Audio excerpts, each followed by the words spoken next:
Let's see, got such a long list. All right. I believe it's about 4,502 voters who voted, but who weren't on the voter registration list. We have zero record of anybody doing that because the voter registration cutoff is a voter registration cutoff. Let's just be clear about this. You can't do it. There cannot be a ballot issue to you. There's no way to tie it back to you. There's no way for them to have a name to correspond back to unless they are registered voters. So that number is zero. So dead people voted. 10,315 who died before the election. Again, our information from the Department of Vital Records, we go through county by county, shows potentially two.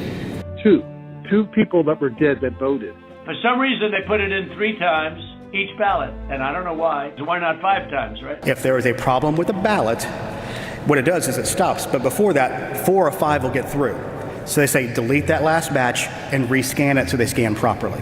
That is the normal process that is done. They put them in 3 times. We did an audit of that, and we proved conclusively that they were not scanned 3 times. That audit showed that there was no problem with the machine scanning. If somebody took a stack of ballots and scanned them multiple times, you would have a lot of votes with no corresponding ballots. When the woman took when the whole gang took the stuff out of from under the table. You're talking about the State Farm video. Where was everybody else at that late time in the morning? There is videotape of this. 5:23 a.m.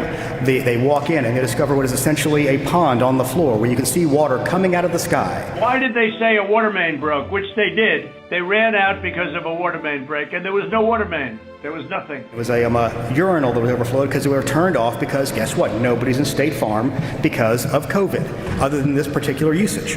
So they turned off all those things, and it went over the edge of the relief valve, and that's what caused the leak.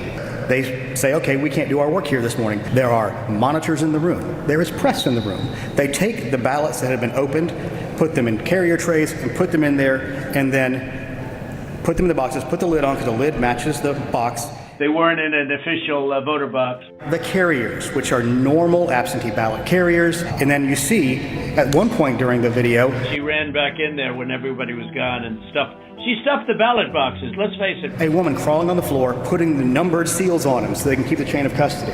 If you go to securevotega.com, we have posted all the videos from State Farm for that day. Rudy Giuliani or his people, they sliced and diced that video and took it out of context. The president's legal team had the entire tape. They watched the entire tape and then, from our point of view, intentionally misled the state Senate, voters, and the people of the United States about this. It was intentional, it was obvious, and anybody watching this knows that. Anyone watching it knows that. They're changing the equipment on the Dominion machines. This is what I don't fully understand. No one is changing parts or pieces out of Dominion voting machines. That's not a real, I don't even know what that means. It's not a real thing. Have they moved the inner parts of the machines and replaced them with other parts? No. There were claims about signature matching not being done. We have at least 2 or 3, anywhere from 250 to 300,000 ballots were dropped mysteriously into the rolls.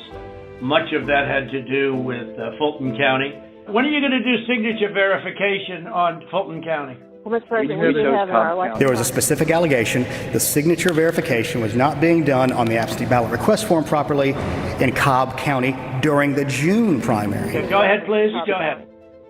We chose Cobb County because that was the only county where there's been any evidence submitted that the signature verification was not properly done. So we got GBI to come alongside Secretary of State investigators, multiple teams, 15,118 absentee ballot envelopes that they investigated. They found 2 with potential problems.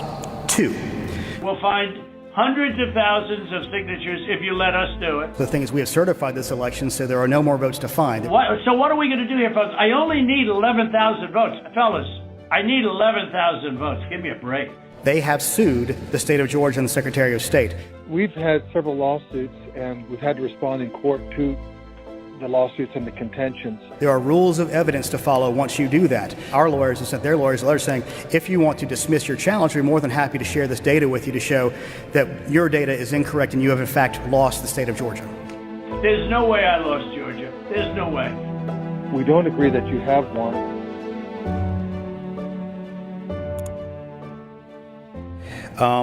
Let's see. Secretary Raffensperger does not have a brother named Ron Raffensperger. That is also not real.